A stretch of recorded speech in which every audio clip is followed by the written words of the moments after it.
Mom, I just spent hours cooking your favorite dishes, mashed potatoes and grilled ribs, with your special recipe. I'm hoping to bring them to you and see a smile on your face. Why are you so incredibly stubborn? Do you honestly believe that a few measly dishes can change everything? Don't be so naive. I'll just throw them in the trash like I've thrown away your efforts before. But this is what you always said you wanted to eat during your hospital days. I woke up early this morning just to prepare these dishes for you, Mom. I did it because I want to make you happy, even if it's just for a moment. If you truly cared about my happiness, you would do as I say. Divorce my son immediately. I can't believe this, Mom. What happened to you? Everything was perfectly fine just a week ago. Do you remember when you were in the hospital? You told me how lucky you felt to have me as your daughter-in-law. I said that because I needed someone to take care of me without bothering my son. You know it well I had a stroke, and you spent a whole month tending to me in that hospital. With only one son, I couldn't burden him and certainly couldn't afford to hire help. So I pretended to like you just to exploit your care until I recovered. But now that I'm healthy again, I have no use for you. Divorce my son and take your daughter away from my family. I'll give you $200,000 to find a new place to live. No, Mom. Is there something you're hiding from me? Is that why you're behaving like this? This isn't the mother-in-law I've known and loved. Remember all those times you showered me with affection and care? You bought me delicious food and beautiful clothes. And on the day Lily was born, it was you who supported and looked after us, allowing me to rest. I refuse to believe that you hate me. I've made myself clear, yet you still don't understand? I only pretended to love and appreciate you because I needed someone to take care of me until I got better. You were a convenient means to an end, a way to ensure my well-being without inconveniencing my son. But now I don't need you anymore. You're nothing but a burden, and your presence angers and disgusts me. How can you say such cruel things, Mom? If there's something about me that you dislike, just tell me. I'm willing to change. Can't you see how much I love you and consider you my real mother? Ever since I was abandoned by my own mother and left at that orphanage at the tender age of 3, I've never known the love of a true family. It wasn't until I met Paul and became part of your family that I finally experienced what it means to be loved by a mother. I won't divorce Paul over some absurd reason like you not liking me. I won't let go of the only family I have. Do you honestly believe that I treated you well because I actually liked you? It was only because you were pregnant with my grandson that I pretended to be nice to you. I thought having a grandson would change things, but truthfully, I never liked you at all. And let's face it, your background is utterly disdainful. I seriously suspect you manipulated my son into marrying you just to get into this house. No, Mom, that's not true. I truly love Paul.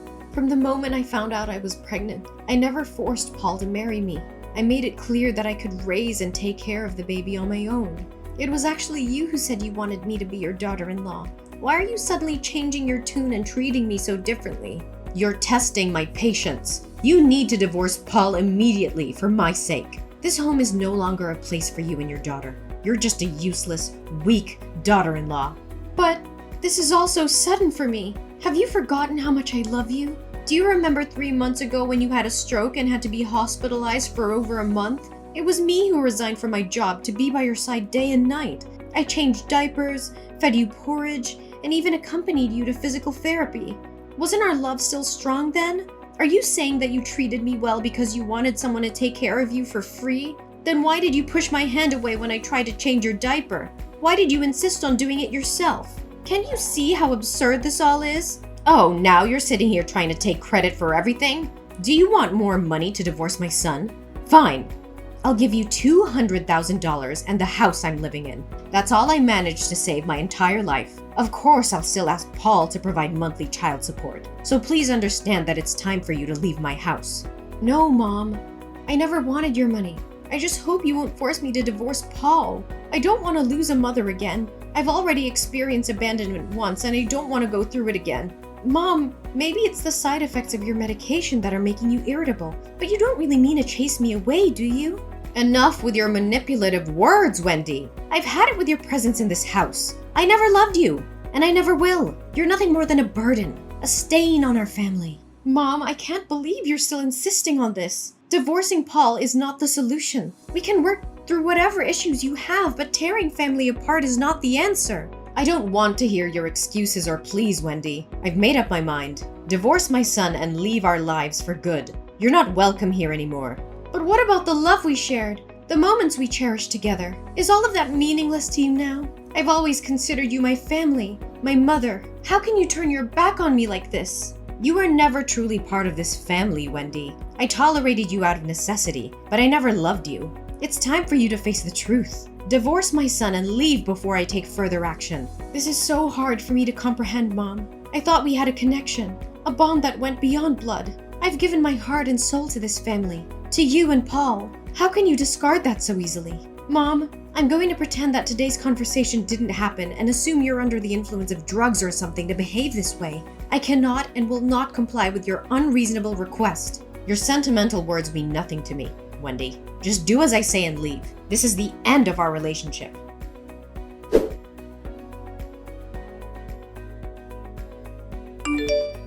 Mommy, Sandra, your neighbor just texted me and said you fell down the stairs yesterday. Mom, why didn't you text me when you fell? Are you in the hospital or at home so I can take care of you right now? What? Why is Sandra contacting you? Since the day you got sick, I've been worried. But since you don't want to live with us, I have no choice but to ask Sandra to keep an eye on you, and if you have any problems, tell me immediately. Fortunately, Sandra agreed to help. So that's why Sandra has been frequenting my house lately? Is she spying on me for you? How dare you invade my privacy like this? Mom, it's not about spying on you. It's about my genuine concern for your well-being. But since you shut me out and locked the door, I had no other option. Please, Mom, tell me how you're doing. Where are you? Let me take care of you. I don't need you to come here. I have my new daughter-in-law to take care of me now. Oh, she's so much better than you. It's a shame she wasn't my daughter-in-law from the start. Mom? New daughter-in-law? What are you talking about? Oh, didn't I mention it? Paul has agreed to divorce you. He's found someone else, and I fully support him. This girl is carrying my grandson, and I prefer her over you. Isn't that reason enough for you to believe me? What? So you're telling me Paul is having an affair, and not only are you aware of it, but you also condone his actions? How could this happen? Why not? My son did nothing wrong. He was just seeking his own happiness. I've been telling you all along. You should have divorced Paul before discovering this painful truth. So that's why Paul has been distant and sleeping on the sofa at night? I thought it was just work stress. I had no idea he was betraying our marriage.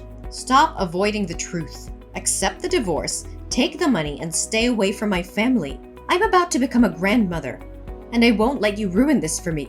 I'll make sure the new daughter-in-law receives the respect she deserves. No, Mom. I won't accept this without hearing it directly from Paul's own mouth.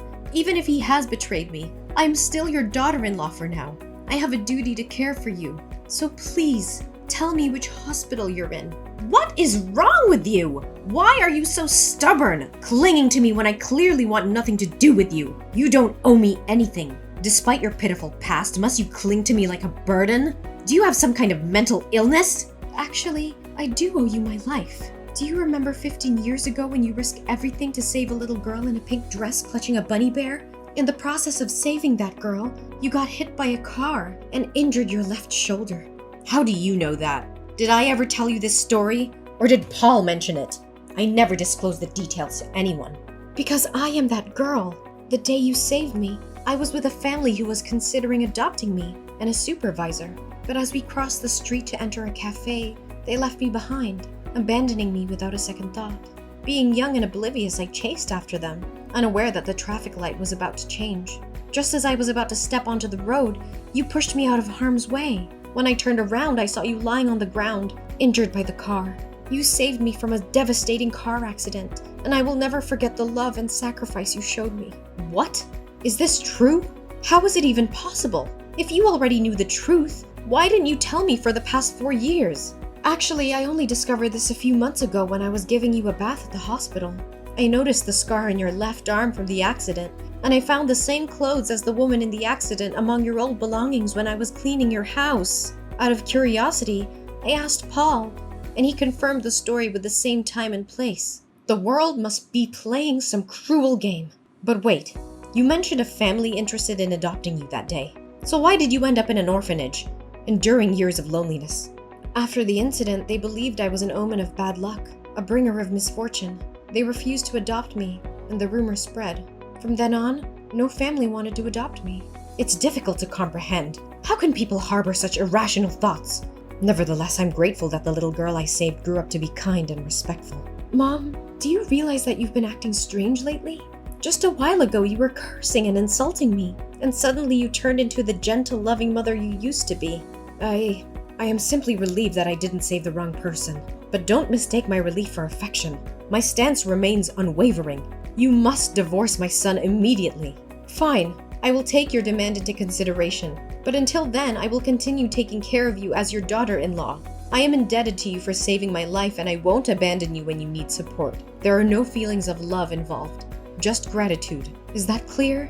I don't require your gratitude or anything else. Just stay away from me. If you expect me to divorce Paul, then you must allow me to care for you during this time. I won't be ungrateful and forsake my savior in her time of need. Ugh, you are incredibly stubborn. Fine, I will share my location with you. But once I've recovered, you will divorce Paul, and I never want to see you again.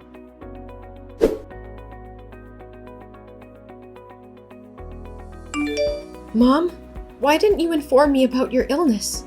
Is that why you were trying to separate us? What are you talking about? Illness? What's wrong with you? I'm perfectly healthy. Stop hiding it from me. I already know the truth. You didn't have to act like nothing was happening. No what? Are you referring to the incident where I fell down the stairs? It's been a while and I'm fine. Besides, it wasn't a serious injury, so there's no need for concern, right? No, Mom. I'm talking about your high risk of hemiplegia and early signs of Alzheimer's. What's all this about? What are you trying to say? Today, when I went to the hospital to retrieve an item I had left behind during my previous visit, I bumped into the doctor who treated you when you had a stroke. He gave me a notebook you had forgotten. Accidentally, I dropped it and read its contents. It's a notebook where you record all your important information, characteristics, and relationships, including mine, Paul's, and my daughter's. It seems strange to me, so I asked the doctor about it. He informed me that you were showing early signs of Alzheimer's, and the notebook is meant to help you remember your loved ones. I don't understand what you're talking about. Just because I keep a notebook to jot down some information doesn't mean I have Alzheimer's. Don't believe him, he's talking nonsense. Mom, I have seen your medical records. It also mentions the high possibility of you experiencing hemiplegia. The doctor informed you about this a few weeks ago. Is this the reason you pushed me away? Why would I hide such information from you? I made it clear that I wanted you out of the house so I could marry my new daughter-in-law. Why are you still deceiving yourself? I'm perfectly healthy. I don't have any diseases. Are you making up stories? You keep mentioning your new daughter-in-law, but I never saw any woman during the time I was taking care of you. Did you mention she intentionally pushed me into desperation and forced me to divorce Paul? And is she truly pregnant with Paul's daughter? Yes, it's true that she's pregnant with Paul's daughter, which is why she couldn't come and take care of me as often. I knew it all along. So you've been intentionally lying to me?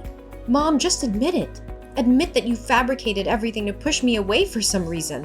What nonsense are you talking about? Did I say something wrong? Last time you told me that Paul's mistress was pregnant with a boy, but just now when I asked if it was a girl, you admitted it. If it's true that you sent me away because I couldn't have a boy, how could you forget the sex of the baby?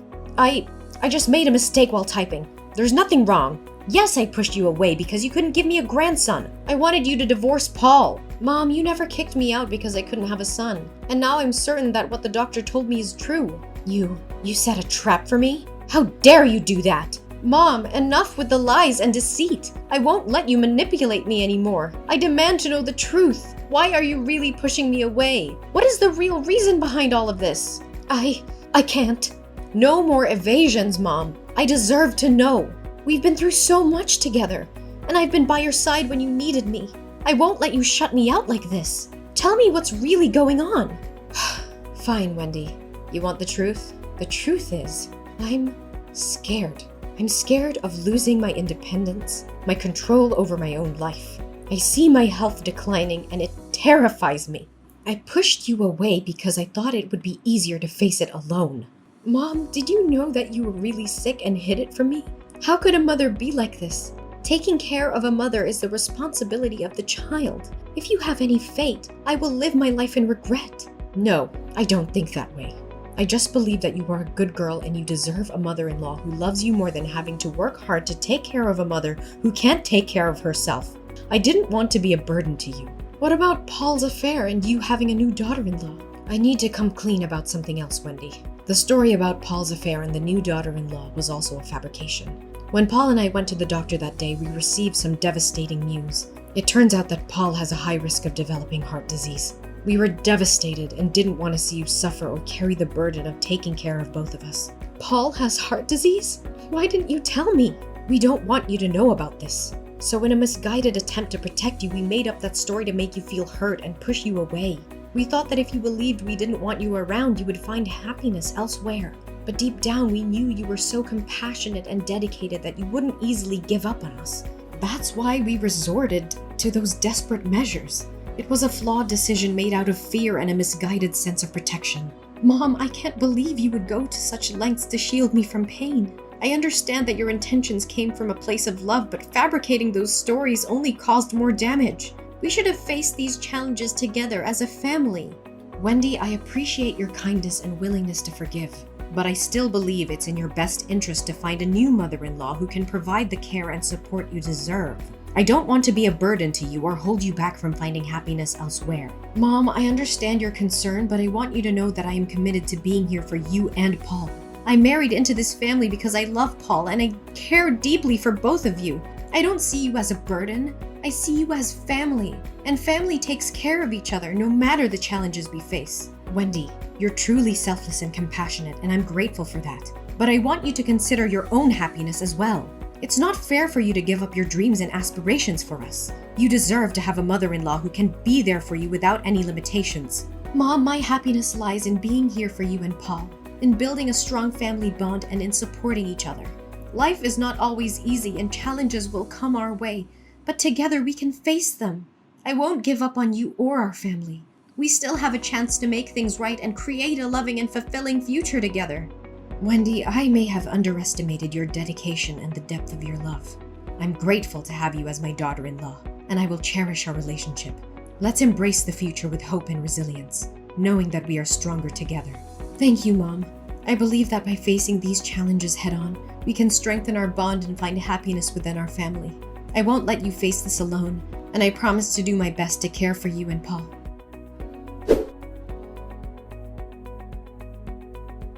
In a twist of fate, Pamela's timely medical treatment prevented her from experiencing hemiplegia. However, her battle with Alzheimer's disease persisted, causing her moments of forgetfulness and confusion. I, with my unwavering love and support, stood by Pamela's side, offering her strength and care during the challenging times. Pamela may have forgotten moments and faces, but she never forgot the warmth and care that surrounded her. Paul, on the other hand, faced a health crisis of his own and was hospitalized for a period of time. It was a difficult and trying period for the family, but I remained a pillar of strength, providing Paul with the support and encouragement he needed to overcome his illness. Through the ups and downs, my devotion to my family never wavered. I tirelessly cared for Pamela, ensuring her safety and comfort, even as her memory faded. My unwavering love and patience became the anchor that held my family together during our toughest moments. As time passed, Pamela's condition continued to deteriorate, and her moments of clarity became fewer. However, the love between Pamela, Paul, and I grew stronger. We cherished the moments of lucidity, cherishing the memories we could still create together.